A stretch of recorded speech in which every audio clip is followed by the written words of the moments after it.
Have you finally moved abroad? Or just one step away from the whole new journey, new job, new city, new chapter of your life? Everything feels exciting, isn't it? Until reality hits your bank account. Being an expat isn't just about adapting to a new culture. It's also about learning a completely different financial system, and honestly, that's where most people make mistakes that unfortunately cost them thousands of euros.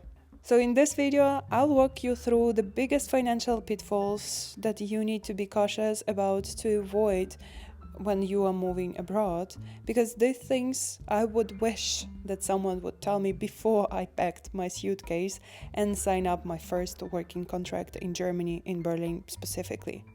And I will also show you Potsdam alongside the city that I have chosen to be my first residence to settle down in Germany as a grown adult right after my study.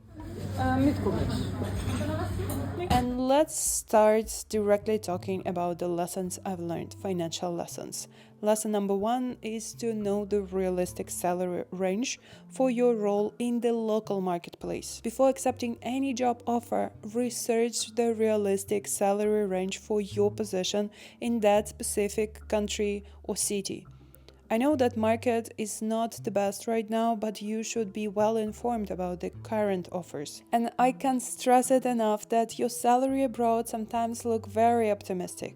But if you don't account for the taxes, rent, mandatory insurances, and all the necessary contributions you need to do on the monthly basis, you might actually end up earning less than you did before or less than you expected.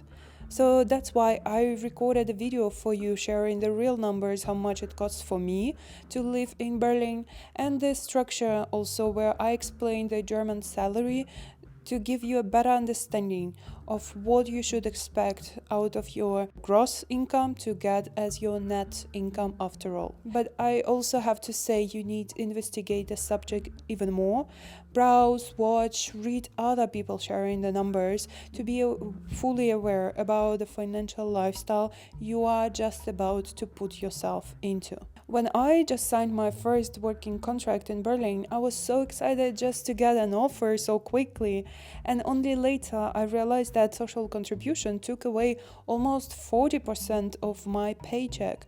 That was still good for me, but I realized I should have asked a bit more. So before signing anything, check local salary databases available there. Ask other expat on the forums or talk to colleagues who are working in the same field or in the same location, for example. It's not about being greedy, it's about being realistic and prepared for the new economical situation that's about to come into your life. The lesson number 2, try to get an unlimited or long-term contract if possible, of course.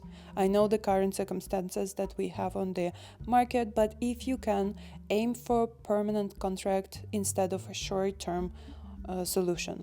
Why? Because in many European countries, especially Germany, your job contract type defines your financial security, and unlimited contracts not only give you more job protection, but also open the doors to things like better credit scores if you want to have a mortgage, long-term rental approvals, that is very important when you are searching for your first apartments here, and even visa stability. So I've seen many expats take some short-term solutions with the short-term contract, working on the project specifically and then saying goodbye to the company. But then unfortunately they often struggle to renew their job, or they do all the bureaucratic stuff about their residence permit. So if possible, negotiate this early, and it's the one of the smartest financial solution that you can make abroad, to sign up long-term contract or even better, unlimited working contract. Lesson number 3, get aware about the social security. After 1 full year working full-time in Germany, you gain the social security support, and that is something that a lot of people are not fully aware of. Once you worked and paid all the taxes for the full year, you become eligible for social financial support program. For example, unemployment benefits, health care coverage. That means that if you lose your job or face unexpected life changes, you are not completely dealing with that on your own. This is one of those long-term safety nets that make paying high taxes actually worth it.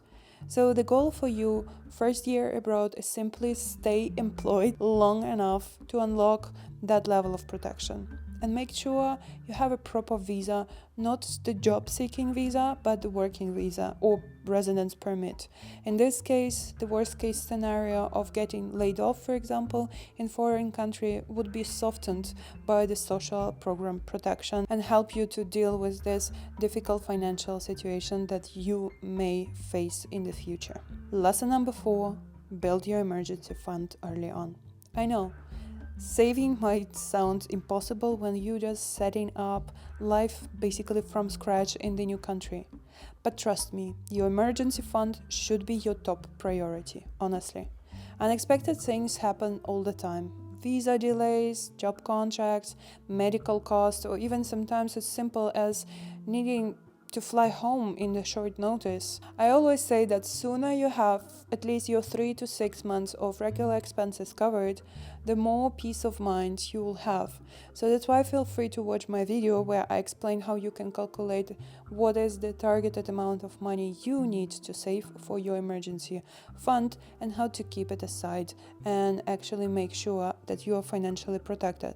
And it's not just about money, it's about emotional security and stability. Because when you know you can handle any emergency, everything else feels easier and don't prompt you to give up.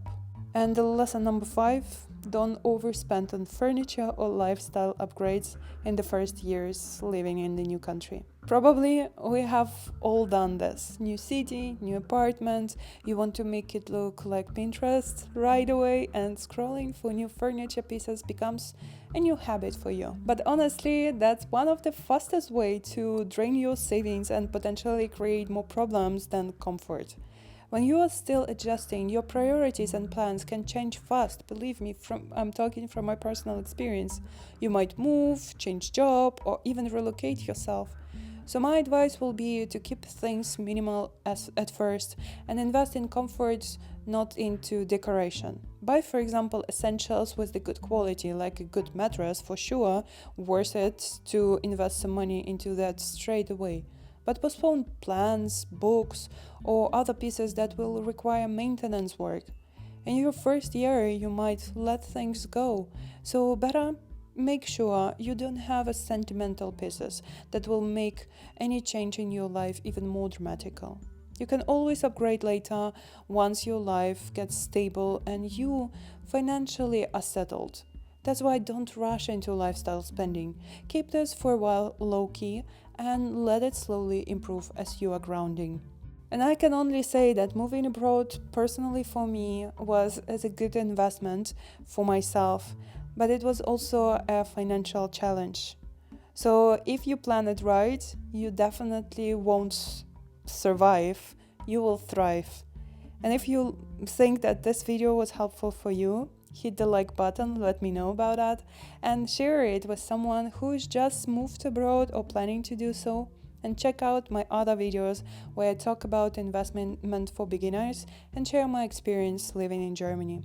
Take care and see you very soon. Bye bye.